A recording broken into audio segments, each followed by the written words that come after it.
एक बार एक विचित्र छोटे शहर में टोनी नामक एक चतुर धोबी रहता था। टोनी बहुत गरीब था और अपने काम में मदद करने के लिए उसके पास एक गधा था। टोनी का एक बड़ा परिवार था, इसलिए गधे को देने के लिए पर्याप्त भोजन नहीं रहता था।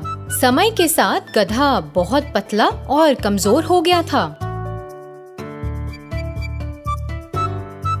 इसी वजह से गधे के लिए अपनी पीठ पर कपड़े उठाना नामुमकिन हो गया।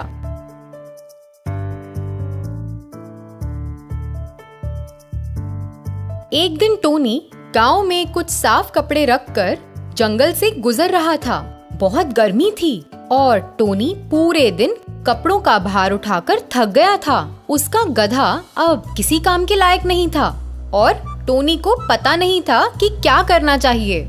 मैं कड़ी मेहनत करता हूँ, लेकिन मैं बहुत सा पैसा नहीं कमा पा रहा। मैं अपनी पत्नी और बच्चों को अच्छी तरह नहीं खिला पा रहा हूँ। मैं इस गधे को कैसे पालूंगा? मुझे जल्दी से समाधान चाहिए, नहीं तो मैं हर दिन इन सभी कपड़ों को ले जाने से बेहोश हो जाऊंगा। मेरे पास नया गधा खरीदने के पैसे नहीं हैं और ना ही मुझे ऐसा लगता है कि इससे छुटकारा पाया जा सकता है, क्योंकि फिर तो मैं हर चीज से हाथ धो बैठूंगा।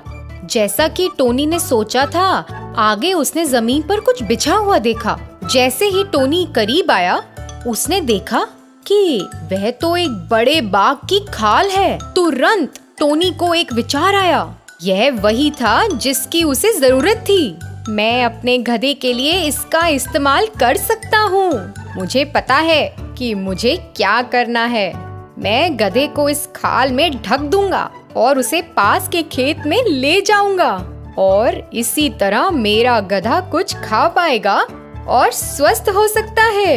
टोनी जल्दी से उस दिन घर गया और सीधे अपने गधे के पास गया। उसने अपने गधे पर बाघ की खाल उतारी और उसे देखने के लिए वापस खड़ा हो गया।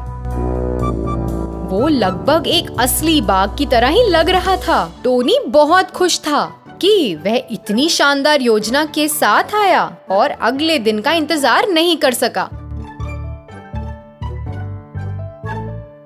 अगले दिन अपनी योजना के बारे में सोचते हुए टोनी अपना रोज का काम कर रहा था। फिर सूरज डूब गया और रात हो गई थी। टोनी बाहर गया और भारी बाघ की खाल में गधे को लपेट दिया।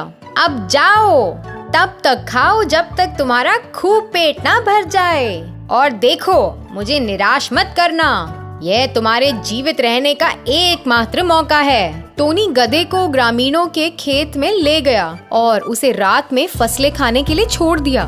टोनी जल्दी से पास के एक पेड़ पर भाग गया, ये देखने के लिए कि उसकी योजना काम करेगी या नहीं। जैसा कि उसने उम्मीद की थी, ग्रामीण रात में अपने खेतों पर जांच करने के लिए निकले थे।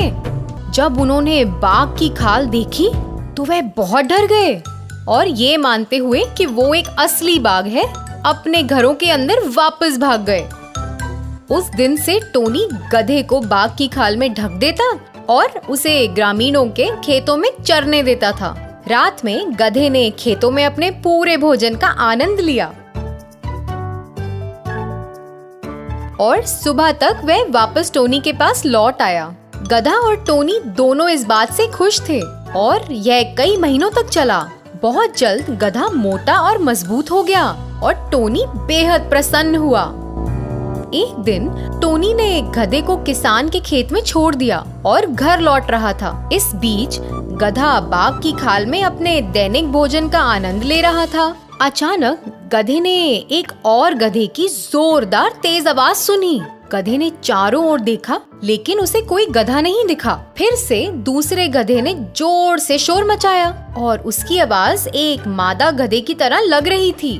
टोनी का गधा यह सोचकर इतना उत्तेजित हो गया कि एक मादा गधा उसके आसपास थी, इसलिए उसने अपना मुंह खोला और जोर से चिल्लाया ताकि वह सुन सके। तुरंत गांव के एक किसान के कुत्ते ने भौंकना शुरू कर दिया और सभी गांव वालों को जगाया। बाघ के डर से किसान अपनी खिड़कियों से बाहर झांकते रहे, लेकिन जब उन्हें तेज आवाज सुनाई दी तो उन्होंने महसूस किया कि यह तो एक गधा था, बाघ नहीं।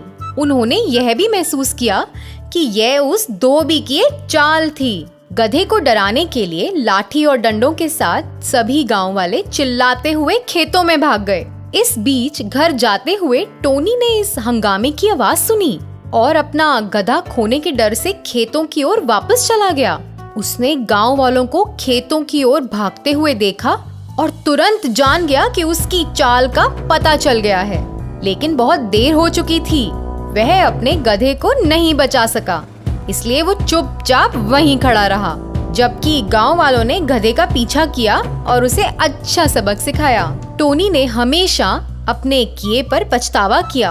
अब उसने अपनी चालाक योजना के कारण अपना एकमात्र गधा खो दिया। तो बच्चों, इस कहानी से हमें ये सीख मिलती है कि इस प्रकार की चालाकी से किसी का भला नहीं हुआ है। अपने आप को ऐसा नहीं दर्शाना चाहिए जो हम असल में नहीं हैं। धन्यवाद।